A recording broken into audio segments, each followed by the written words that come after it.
حضرت حمزه راغی ته ښکار د حضور پاک دیم تر دی ښکار لته چې د ښکار نه واپس راغی چا ورته وی ته خو نه وې کنه وی ولې وی اغستا رواره محمد چې دی صلی الله علیه وسلم ابو جهل ورته ډېرې بدې ردې وې ډېره بېعزتي وته وکړه ډېر کنځلې ورته وکړل ډېر استغیث پورې ورته وویل خو حضور پاک ته د الله حکم دا دی چې ته په دې وخت کې خاموشي کې جګړه به نه کې جنګ به نه کې دا به رستو سره ګورو څوک چې هر څه وایي غږ به نه کې نو ستا هغه د تره زوی ارواره چې دی محمد صلی الله علیه وسلم ابو جهل عمرو ابن هشام یې نوم ډېر استغې ورته وویل ډېرې کنځلې ورته وکړل ډېر زیاته بېعزتي ورته وکړه نو دله غصه ورله دا خو زما واقعي رواره دی یتیم د پلار نه یتیم پاتې شوی دی اوس خو لوی دی خو دا خو ظلم دو نیغ راغی تپوس یې وکړه ابو جهل کم ځای دی نو دغې وخت کې د بیت الله خوا کې په دې حرم کې ناست و چې څنګه راغی لینده یې اوچته کړه هغه د کور ته لاړه او د ابو جهل دې سر یې راوبروله وینې یې ترې روانې کړې وی ځکه نه تا زما د رواره بېعزتي ولې وکړله د هغه خپل دین ستا خپل دین ستا ډوډۍ خو نه خوري ستا کوټه کې خو نه اوسي تا نه سوال خو نه کوي تا نه خو یې نه غواړي بېعزتي دې ولې وکړله ستا خپل دین د هغه خپل دین داسې مضبوط یې و چې سر نه وینه روانه شوه بعضې خلک را پاسېدل او زه مسلمان شوم د هغه ملګری شوم را پاسه که لاس کې دې زوري بعضې خلکو لږ ګواښ کو ابو جهل خو پوه وي چپ شي غږ به کوې هسې نه په دې اسلام کې زه مسلمان شوم وی دې وخت کې شیطان وایي چې ګور اسلام راونړی مسلمان نشي دا دومره خدایان پرېږدي دا یو پکې د باران خدای دی دې باران کوي دا بل پکې د روغ صحت خدای دی خلک جوړوي دا بل پکې د بچو خدای دی خلکو له بچي ورکوي دا ټول کارونه څوک کوي جناب دا ګورئ دا اوس هم ګورې بعضې خلک رونو دې زیارتونو له په دې نیت دي دا زیارت چې دی دا د پلانکي بیماری دغه جوړی دا زیارت پلانکی بیماری جوړی دا زیارت پلانکی بیماری جوړی جوړونکي د مرضونو څوک دی جناب الله دی دا زیارت یو نیک سړی ولی الله د زمانې دی چې جم دی او ناجوړه به شو دی به چا جوړو ټیک ده زیارتونو له ځای د نیکانو صالحانو حضور پاک اعلان شوی وله خو دا عقیده به نه ساتئ چې د دې زیارت جوړ کړم دا به عقیده ساتئ چې جوړونکی مې څوک دی پروردګار دا د هغوی سوچونه بهر کیف ویله کې وسوسې دی چې دا دومره خدایان پرېږده دا څه مې خولې نه جذباتو کې فیصله وته ټوله شپه خوب نه راته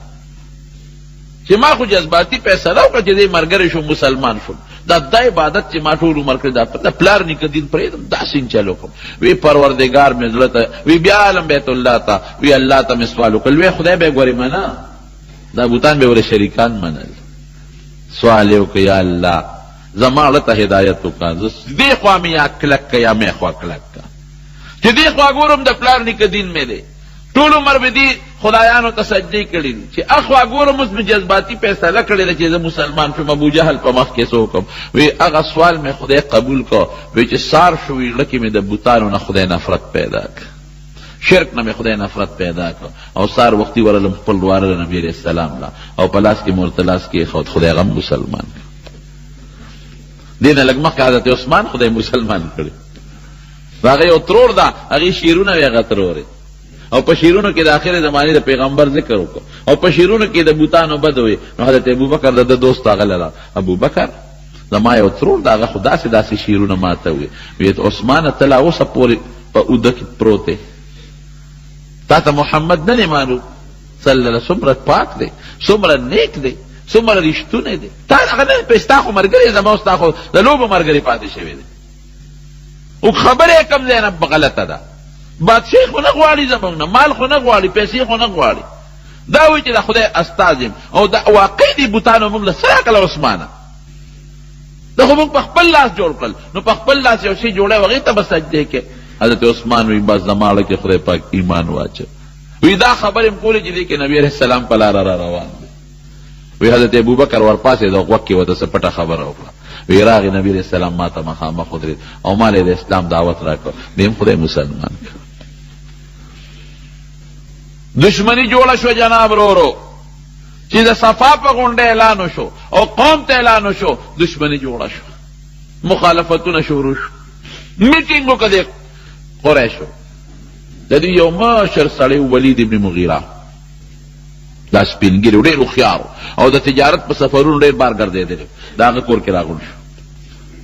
هغه ته وایي چې باباجي څه مشوره کوو د دې پیغمبر د نبي صاحب نوم یې وایي د ملګري خو سره د ډېرېږي او د حج سیزن را روان دی د بار نه به خلک راځي نو هسې نه چې دي د خپل دعوت د حج په دې سیزن کې وچلی او د بار خلک مسلمانان شي او ډلې زیاته چې په مونږ حمله وکړي دې سره څوک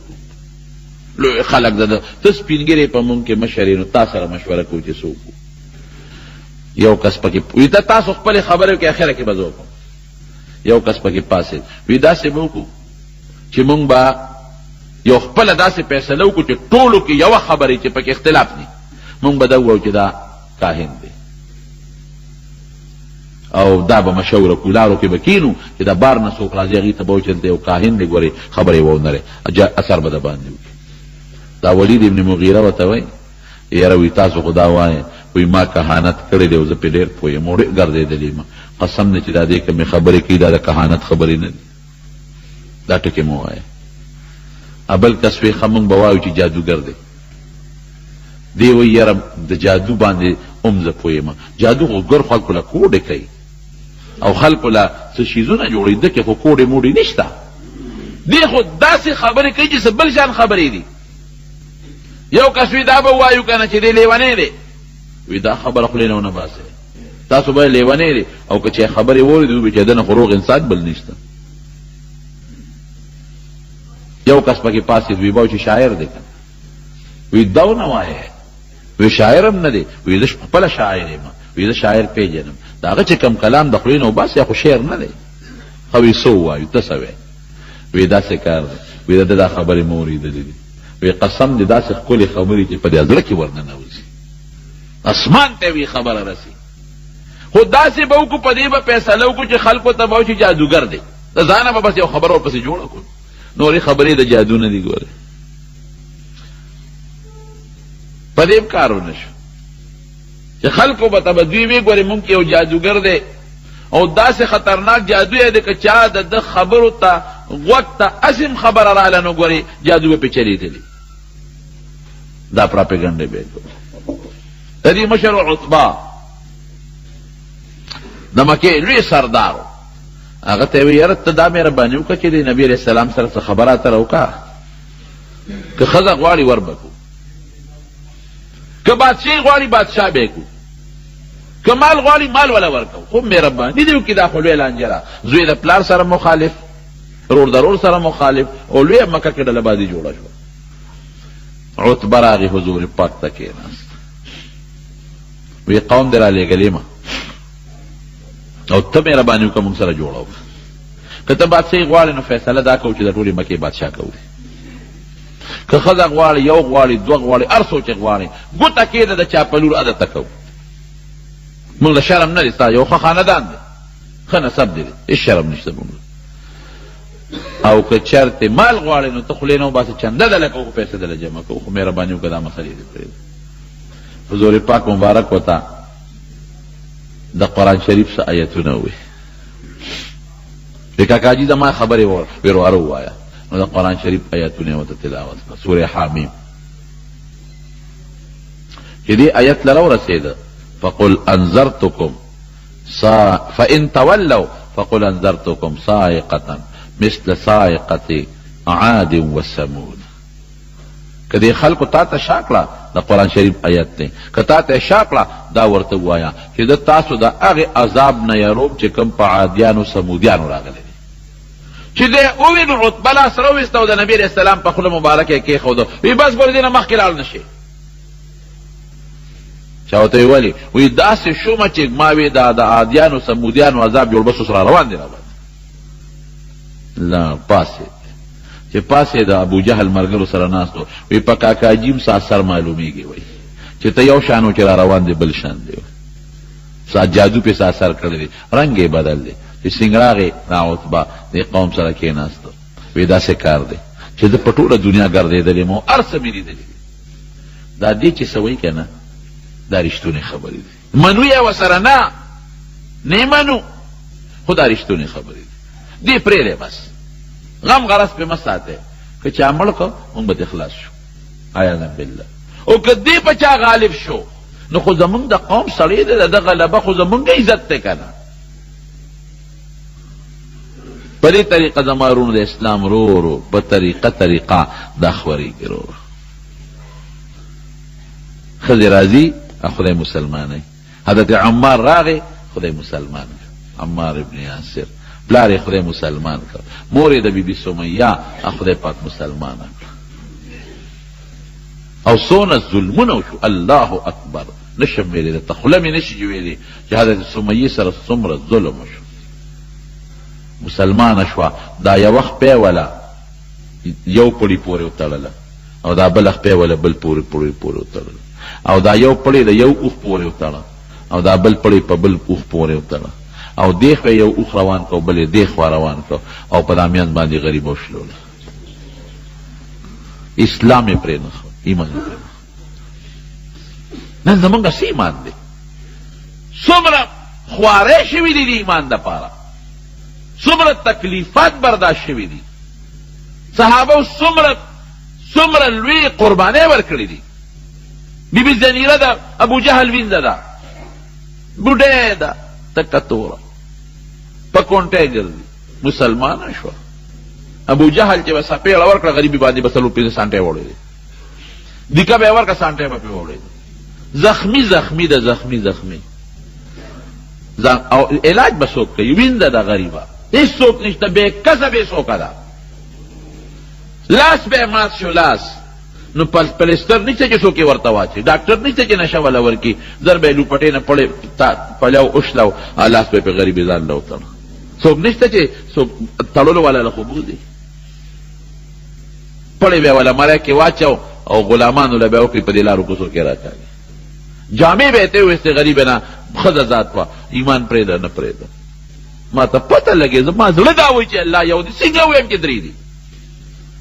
زما زړه دا وایي چې دا د پیغمبر د خدای استاد دی، څنګه ویم چې نه دی؟ ما زړه وایي، زما رګ ټوپونه وایي، زما وینه جوش کوي ټوپونه وایي چې الله یو دی، څنګه ویم چې دوه دي؟ څنګه بت ته سجده وکړم؟ الله پیدا کړی، هغه کاڼو ته ولې سر ښکته کړم؟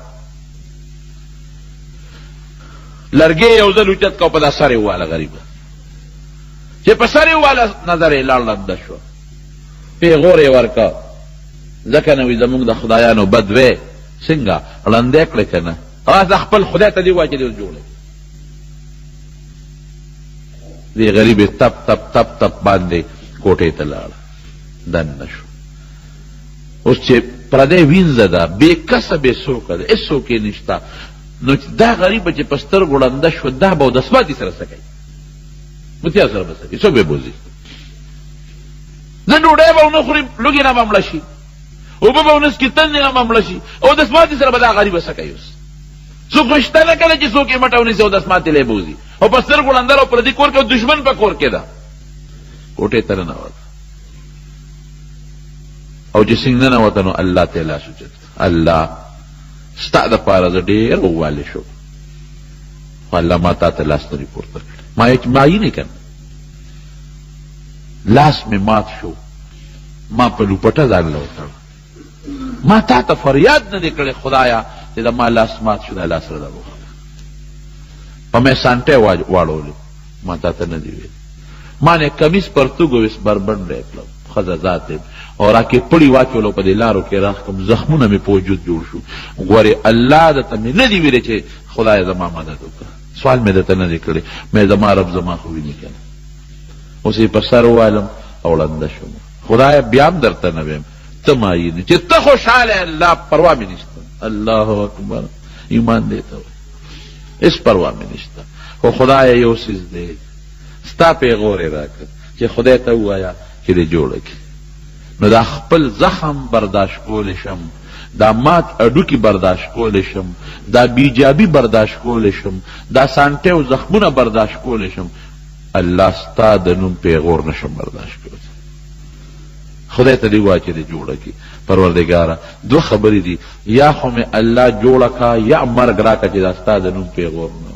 الله ډېر غیرتي بادشاه دی. د الله شی په مخ نور اخکلی چې خدای ورته سترګې واپس جوړې کړې. نو بار راووته وی څنګه ووایه خدای ته چې دې جوړه کړي؟ وی جوړه کړم ما ورته ووې. دا څوک و تېري دا دوه دي، دا ابوجهل شیطان غفلت کې څومره قربانۍ ورکړي، ښځو څونه ورکړي، څلور څومره ورکړي، وطنونه پرېښودي شو،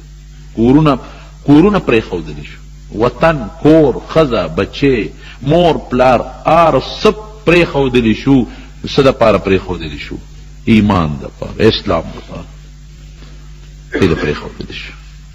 جهادونه شو، سرونه قربان شو، ښځې کونډې شوې، ماشومان یتیمانان شو. څه دپاره؟ اسلام دپاره. د رسول الله مبارک غاښونه شهیدان شو. څه دپاره؟ اسلام دپاره. موږ نه مفتو کې روان دی. هغه اسلام چې د دواړو جهانو مبارک سردار باندې د هغې د لاسه وینې بهېدلې دي. هغه اسلام چې حضور پاک ته دوه لوڼه شړلې شوي. موږ نه مفتو کې روان، موږ خپله لاسه موږ نه روان دي، د خپله لاسه توجه موږ نه ورکوو. اسلامي احکام موږ د خپلو لاندې کړل. هغه پیغمبر چې کم شریعت راوړی دی هغې پورې ټوکې کوو. د هغه پیغمبر دین او شریعت چې راته کوم عالمان بیانوي غالبانو پورې ټوکې کوو. هغه شریعت او دین له چې کوم دعوت والا رونه موږ به دي هغې پورې موږ ټوکې کوو. هغه شریعت والا چې څوک لګیا دي په تسبیح وړي هغه پورې موږ ټوکې کوو. د هغه شریعت شعارګیري پورې ټوکې کوو. د هغه پیغمبر ښکلې پټکې چا په سر د هغه پورې خنداګانې کوو. د هغه ښکلې پیغمبر چې د ښځو له کومه برقه او ستر او پرده لازمه کړې د هغې ته موږ ټوکې کوو. دا ولې موږ ظلم کوو؟ دا خو زه وایم چې د هغې صحابهو د وینو سره غداري ده، د هغه بیبیانو د وینو سره غداري ده. او دې به خدای تپوس کوي قیامت پر ورځ. خبره خو پاتې نه ده، دې تپوسونه به کوي. بهر کیف زمارونو دا د حضور پاک مبارک په لوی محنت باندې او د حضور پاک مبارک د ملګرو په لوی قربانو باندې دا دین مونږ ته رارسېدلی. دا اسانه خبره نه ده. دا د غنو په شپولونو غریبانان ګرځېدلي دي او د اوسپنو په سیخان یې مزلې کړي دي، مونږ ته رارسېدلي دي. او مونږ نه ډېره معمولي مطالبه ده، ډېره معمولي مطالبه، مونږ هغې ته هم تیار نه یو. بعضې خلک ورونو په خولې اوس هم ځان ته مسلمانان وي، دعوه د مسلمان کوي، لیکن د هغې نه په بعضې خبرو کې د شرک خبرې د خولې نه وځي. شرک یوازې دې ته نه وایي چې سړی بت ته سجده ولګوي، دا یوازې شرک نه دی. شرک دې ته م وایي چې بت ته سجده ولګوي او د الله نه ما سوا بل څیز ته سجده لګوي، دام سي شرک دی. او که د خدای خاص صفتونه مخلوق له ثابتوي ګورې دام شرک دی. هغه صفتونه چې د الله دي، د الله په شان علم دا بنده له ثابتوي، حضور پاک له یا پیغمبر له ثابتوي، دا هم ګورې شرک دی. د خدای په شان قدرت او طاقت دا مخلوق له ثابتوي، پیغمبر له دې ولې ثابت نه کړي، دا هم شرک دی د صفاتو. نو زما رونو حضور پاک مبارک ته اعلان کی انذر، دا خلق ویروه د دې کفر او شرک نه، دا عذاب نه ویروه، دا د عذاب سببونه دي. وربک فکبر، د خپل رب تعظیم بیان که د نورو خلقو نه ګورې. د تعظیم لایق صرف پروردگار او د هغه مبارک ذات دی، بوتان نه دي. وثیابک فطهر، جامې پاکې وسات، ښکلې جامو کې ګرځه، څنګه چې مخکې نه پاکې دي هغسې پاکې وساته، یا اعمال دې پاک وساته څنګه چې د مخکې پاک ساتل. والرجز فهجر، او څنګه چې اوسه پورې تا د بوتانو نه ځان ساتلی دی دقسې وروسته هم ترې ځان ساته. دا 3 کاله پس دا غړومبی وحې نه پس دا وحې نازله شو. حکمتونه پکې شته چې دا 3 کاله وحې ولې بنده وه، خو د طالبانو خبرې تاسو ته یې نه کوم، ګرانې خبرې. نو حضرت خدیجې رضی الله عنها ته وفرمایل وی ما ته خدای حکم وکړ چې خلک زما د عذاب نه ویروه، نو زه د خدای پیغمبر شوم، ځکه چې د خدای استاذ یم، جبریل لاله رالیږي. د ټولو نه مخکې په ښځو کې حضرت خدیجې رضی الله عنها ایمان راوړه. ایمان څه؟ بلکل دا منم چې الله یو دی، او تا د خدای پیغمبر منم چې هغه کوم حکم درته وکړو مونږ ته یې رارسې. او په ماشومانو کې د حضور پاک یو غلام زید ابن حارثه، دا د بیبي خدیجې غلامو، او هغې نبی علیہ السلام ته بخلی نو په غلامانو کې دی اول نمبر مسلمان شو او په بالغانو کې سړو کې حضرت ابو بکر صدیق رضی اللہ عنہ اول نمبر مسلمان شو او په هلکانو کې حضرت علی رضی اللہ عنہ اول نمبر مسلمان شو او آغا ورقه ابن نوفل دا آغا متعلق یو دل بی بی خدیجه ده آغا دی درمیان کی بیا وفات شوی چې نبی علیہ السلام ته د الله را طرف نه حکم شو د رسالت چې خلقو ته رسونه وکړه نو دې نه مخکې هغه غریب مړو نو نبی علیہ السلام نه خدیجه رضی اللہ عنها تپوس کوي وی دا ورقه ابن نوفل به څه حالي وی هغه خو ستا نبوت منلی و دی ویلو چې دا کم کس تا لیدلی په غار حرا کې دا د خدای فرشته ده دی ویلو او دیم ویلو چې که قوم دی وباسي زه به د مدد کوم لیکن د دعوت ستا د رسالت د پیغام د رسولو د حکم نه مخکې مړه دی تا خو هغه ته نه دي ویلي چې په ما ایمان راوړه ځکه تا ته دغه وخت کې د خدای طرف نه دا حکم لا نه و میلاو د ده به څه حالي وی خدیجې وی ما په خوب کې لیدلي په یو باغ کې په سپینو جامو کې دا را دې خبرې نښه ده چې دله به خدای جنت ورکړي ولې لا دعوت حضور پاک ته دا امر نو شوی اډر چې خلکو له دعوت ورکړي دا یې نه مخکې مړ او د حضور پاک د مدد ارمان یې کړی او منلی هم کړی دا لومبي مسلمانان حضرت ابوبکر صدیق ته چې وی زه خدای پیغمبر کړم رسول نو حضرت ابوبکر صدیق فوراً اومنه بی چون و چرانا اس قسم غگی و نکر بالکل ما دوست دے دکلا دا حضور پاک دا لکانی مرگری دا دوستانا ما تا کی چتا دروغ ندی لیدلی تا می رشتو نی لیدلی ما اومنلی بالکل ایمان می روڑ مسلمان شم اصلا یو تپوس کوما چی یو دلیل خوراتا سے اخایا پا دلیل نه مسلمانے گا نو دا ابو بکر صدیق یو زمانہ کی چتا تلیو یو علاقی تا نو التا وسره یو کاهن ملاقات شوی د پخوانو کتابونو عالم نو چې دی ولید ورته د سترګو ته د مخ ته وکتل هغه د پخوانو کتابونو عالم نو دنه تاسو کو تاسو نوم دی ودا وی د پلار د سرم دی ودا وی د کم قوم سره تعلق لري د بنو تیم سره وی قبیله د قریش ته وی خیو سوال دته کوم ما ته دا مټ لګون دی خایا او یو روایت کې را دي چې دارون دی راته وخایا هغه د ما پرون سکه وی د ما پکې یو غرض دی په خوانو کتابونو ملاوته وی نه چې چاته رونونه نه خې وی نه ما ته وخایا زما پکې یو مضبوط غرض دی وی څه غرض دی وی ته ما ته وخایا خلق ته وی خایا رون خول کې څه دي نو حضرت ابوبکر صدیق په خپل رونو خو نو هغه د پخوانو کتابونو عالم وته وی وی ته بر آخر زمانه د پیغمبر لومبه مرګره او د لومبه خلیفہ به په دې رون دي دا داغ پروت دی او استاد شکل او دا نقشه زمون په کتابونو کې پرته ده استاد نقشینا د نسبنا د نومنا او د دې داغ نه دا معلومات ما غشتي دي چې ته د آخر زمانه د پیغمبر لومبه مرګره او لومبه به خلیفہ حضرت ابوبکر وی زمانہ پکړه تیر شو دا خبره معنی یې راو بالکل چاته می غږ نه لیکلی خو چې حضور پاک دا خصائص کبرا کی جلال الدین سیوطی لیکلی ده دا واقع چې حضور پاک نه تپوس وکړه چې اسې د نبوت یو نښه خو راته وښایه نو حضور پاک ورته فرمایل وی پلان کې علاقه کې چې کم د پخوانو کتابونو هغه سړي ستا هغه عالم ستا پرون کم داغ کتلی دا زما د پیغمبر نښه ده رونو ګورې دا د غیب و علم نه دی ښه دا غیب علم یو الله لري دې ته معجزه وای حضور پاک کله داسې یو خبر ورکړی دی دې ته معجزه وای د پیغمبر معجزه دې ته وای چې پیغمبر به هغه کار به د پیغمبر نه صادریږي چې ابا د عام عادت او عقل نه باري د معجزه او د علم غیب فرق دی علم غیب خو چې کم سړی دی یو سیز عالم شو نو هر وخت کې په علم خپل قدرت او طاقت دی او معجزه باندې د پیغمبر هر وخت قدرت دی کله چې خدای غواړي نو ښکاره کی او کله چې ونه غواړي نه ښکاره کیږي لکه د بی بی عایشې صدیقې نه په یو سفر کې امیل رک شوی نو صحابه پسې ګرځېدل د مانځه وخت شو اوبه نشته صحابه وایي اوبه نشته صاحب څه به کوو نو د تیمم حکم نازل شو او حضرت ابوبکر ته خلقو پیغور کوي دا ګوره د عایشې د لاسه ټول مسله خرابه ده که دې نه عمل نه وی رک شوی نو دا دې مونږ به نه کړی دو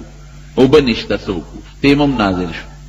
صحابه عمل پسې ګرځېدل چې په کوم اوښ به عایشه صدیقه سورېده چې هغه اوښ یې اوچت که د هغې لاندې امریل پروت نو که مطلقا حضور پاک سره د غیب علم وی نو دا خو ورته پته وکړم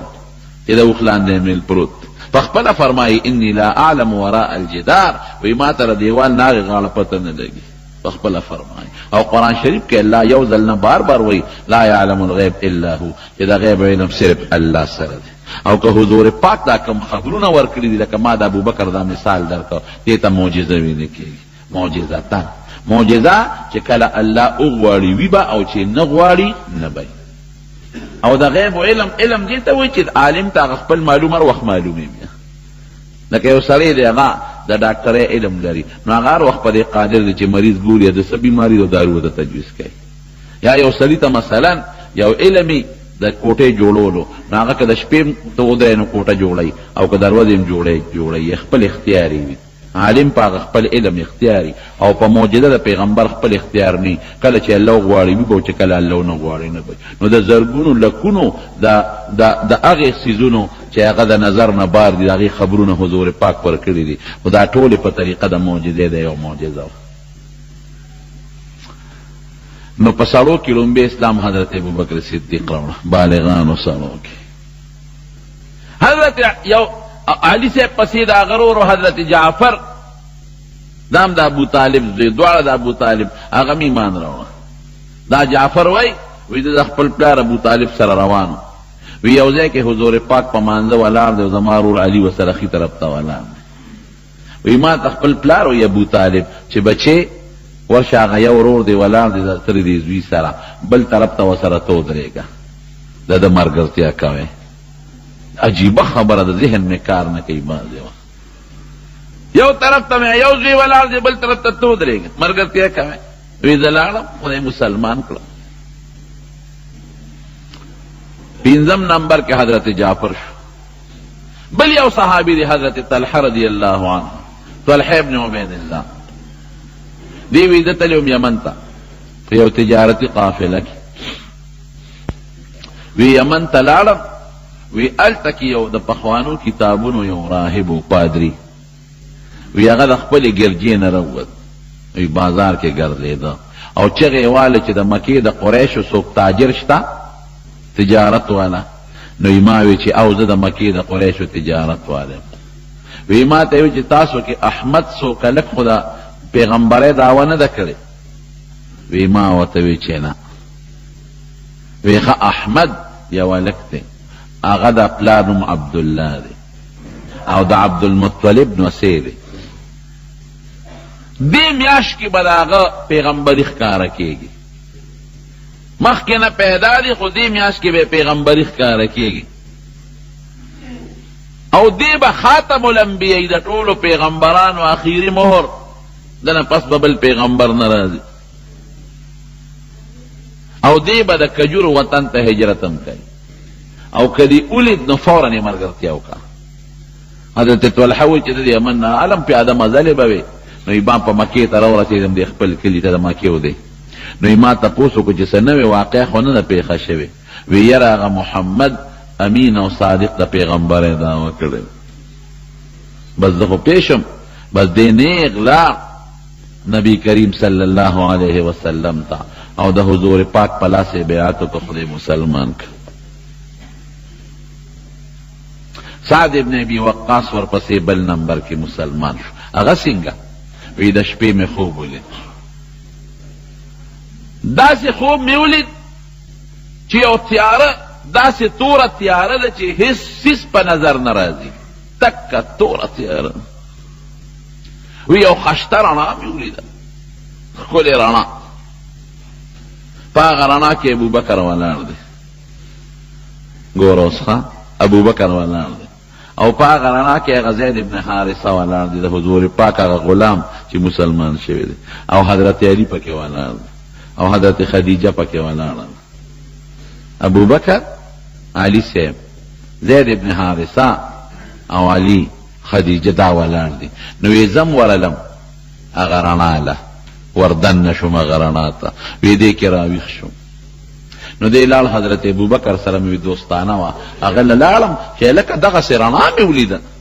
ټوله مکمل تیاره د نظر مې نه لګېد او رڼا مې ولیده او پکې ته م ولاړې، خدیجه م ولاړه ده، علي م ولاړ دی رضی الله عنه او زید ابن حارثه م ولاړ دی. نو یې ګوره صبر څه لکې دا رڼا د پیغمبر علیه السلام د نبوت رڼا ده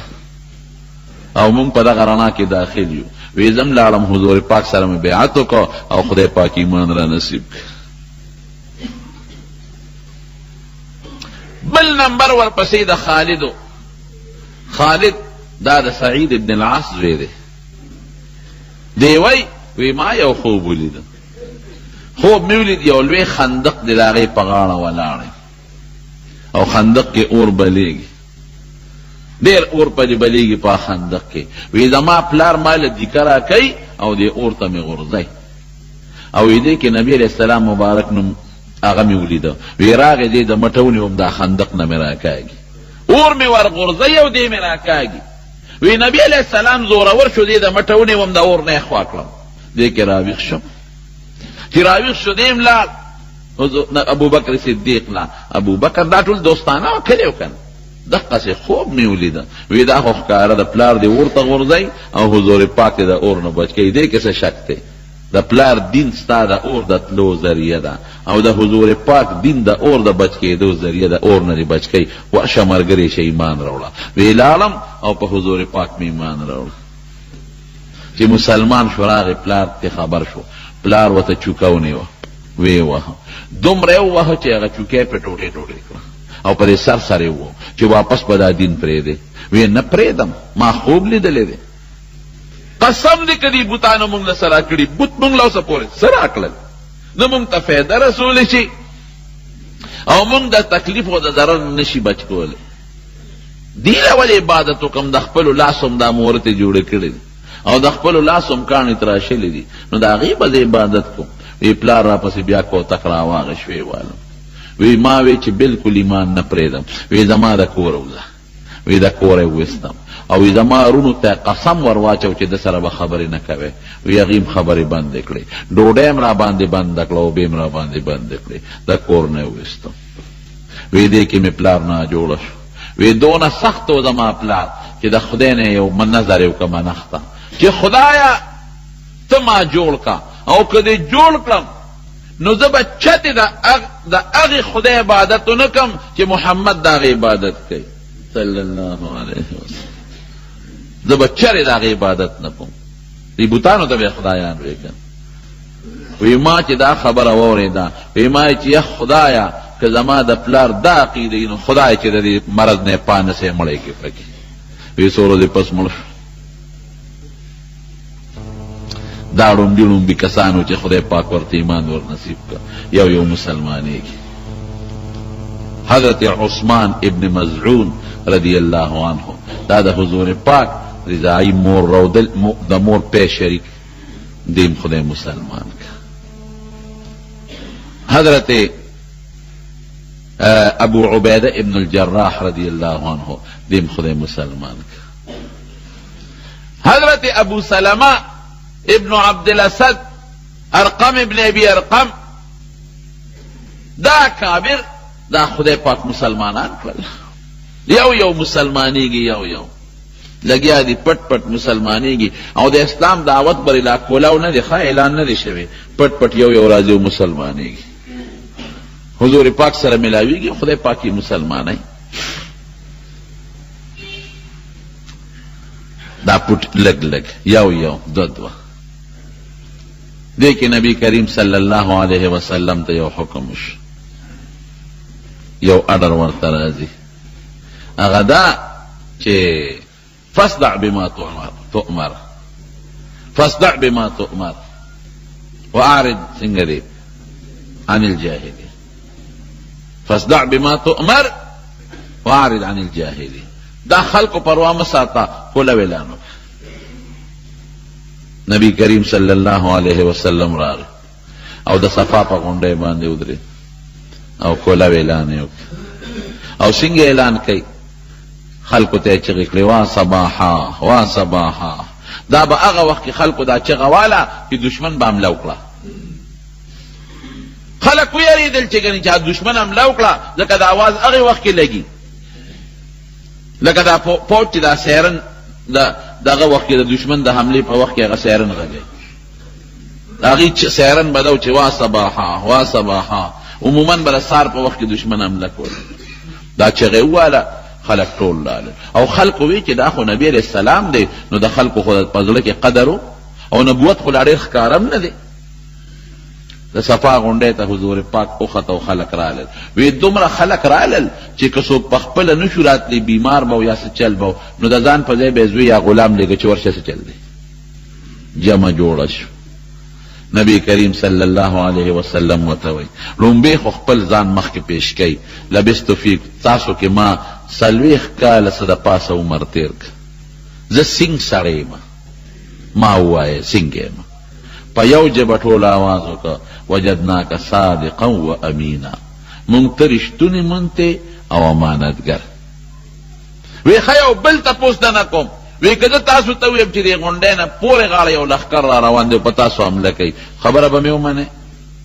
وی او بلکل اگر چې مونږ وینو لښکر نشته خو چې تی وی منو یې ولې منې لښکر خو تاسو وی چې نشته او بیا زما خبره ولې منې؟ وی مونږ په تا تجربه کړې ده چېرته دروغ دې نه دی ویلي منو. وی ښه انی نذیر لکم بین یدی عذاب علیم وی د تاسو د یو مضبوط عذاب نه چې تاسو ته مخې ته را روان دی هغې نه م یرو. خدای یو ومنئ ما د الله رسول ومنئ او بیا اعلان وکړو ای صفیې د پیغمبر ترور دی خپله ترور وه ګورې لا اغني عنک من الله شیئا د خدای نه دې نشم خلاصولی ایمان دې راوړه نو خلاصوم دې نشم نه خلاصولی. ای فاطمې که ما نه مال غواړې نو وغواړه در به کم خو ګورې د خدای نه دې نشم بچ کولی.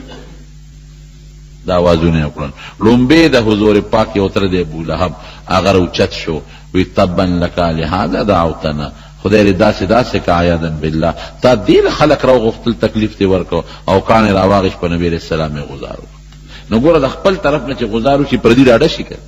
اسپېرو. قرآن شریف کې الله غوڼ صورت د ده په متعلق نازل کا تبت یدا ابي لهب وتب په کومو لاسونو کې چې زما په دې محبوب غذار کړی دی دا د جهنم خشاک دی ښه دا به جهنم ته ځي دا تباه دي نه به دې دا مال بچ کړي او نه به دې تجارت بچ کړي. سیصلی نارا ذات لهب لمبو والا اور ته به ورسېږي.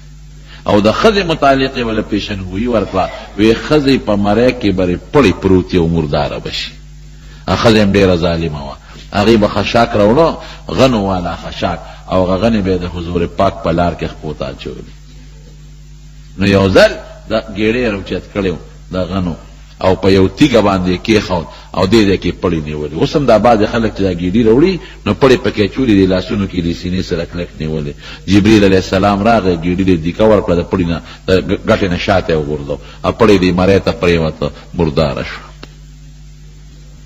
لومبې غذار یې وکړه چې غذار یې وکړه مخالفت شروع شو. مخکې خو یو براته پټ به مسلمانېده کولاو د تبلیغ اعلان نو شو کولاو شو دشمنان جوړ شو لوی لانجه جوړه شو. خاطر زمونږ د خدایانو بد وی زمونږ خدایانو ته کاڼي وی زمونږ خدایانو ته تیږې وی زمونږ خدایانو ته وی چې دې څه نشي کولی دا چېرته کېږي. دې پسې دویم نمبر اډر راغی نبی کریم صلی الله علیه وسلم ته وانذر عشیرتک الاقربین خپل قوم ته دعوت ورکړه. حضرت علي صاحب ته وی داسې وکړه چې دا قوم دې راوغواړه ډوډۍ والا وکړه زه به دعوت ورکړم. علي صاحب خپل قوم د حضور پاک چې دوی له ډوډۍ وکړه ټول یې راوغوښتل ماسخوتن. د نبي علیه السلام اراده وه چې خبره وکړم خو ابولهب پکې ګپې شپې شروع کړې. دله د خبرو موقع نه ورکړل حضور پاک ته ته خو پته لګیا دی ګډې وډې وی موقع او د حضور پاک عادت به دا و چې بل چا به خبرې کولې ده او منځ کې پکې خبره نه کوله چې چې خلک به چپ شو خبره مې کوله. ابو لهب لګیا دی ګډې وړې وي او نبی علیہ السلام ته اشارې کوي داسې خبرې کوي او بس ناګان ډوډۍ خوړلې دومره خبرې وکړي چې نبی سم لاړو مقور نه او ترې وغږیم نشو کولی او چې ډوډۍ خلاصه شوې دی چې ځو خبره پاتې شي. علي صاحب ته بیا ډوډۍ بیا راوغوښتل بیا هغسې لوبو شو. بله ورځې بیا راوغوښتل ډوډۍ پې وکړه بیا دوی خبر ابو لهب بیا لګیا دی خبرې اترې کوي نبی اسلام له موقع نه ورکوي خو حضور پاک لږ غوندې راو پیدا کړه زر یې پکې خبره وکړه وایي تاسو زما قوم یې او زه د خدای پیغمبر یم تاسو له دعوت در کوم چې خدای یو دی د بوتانو سجدې مه کوئ. بس ابو لهب پکې بیا غصه شو او نبی علیہ السلام ته جادوګر او د کاهن نسبت کو. هغې سپیره د لاسه سسټم ګډوډ شو. دا دومره سپیرو چې د حضور پاک دوه لونه د ده په دوه زامنو واده وي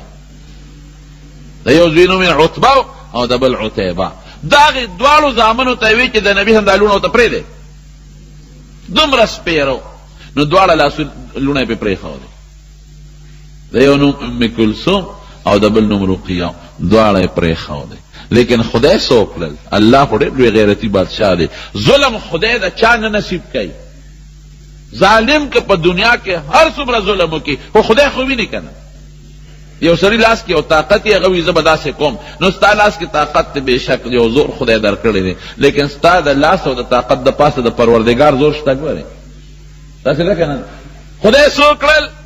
د زامنو ته یې پرېږدی حضور پاک ته دا دوه لړونه ام کلثوم او رقیه ویې ښه یې ورته پرېښودی. څومره لوی درد دی خدای پاک هغه لونه حضرت عثمان ته ورکړی. عثمان د هغې د برکت نه نورین جوړ شو د دوو رڼاګانو خاوند. داسې سړی خدای ورکه چې په عربو کې شریف انسان مالدار انسان ښکلی انسان د شرافت پې ختمه وه. دغه یو لور یې ورکړه چې وفات شوه دویم یې ورته په نکاح کړه چې هغه وفات شوه ارمان که مې درېیمه وي دا به مې عثمان له ورکړې جنتي له خدای ورکړه. د خدای نظام دی. ابو لهب دشمن شو. علي صاحب د تره زوی دی مسلمان شو. جعفر د تره زوی دی مسلمان شو. ابو طالب منی چې پیغمبر دی رښتونی ایمان نه راوړی. ولقد علمت ده شعر ده ولقد علمت بأن دين محمد من خير أديان البرية دينا ما تخبط رجل محمد صلى الله عليه وسلم دين پټولو دینونو کې بهتر دین دی. ما ته پته ایمان نصیب نشو.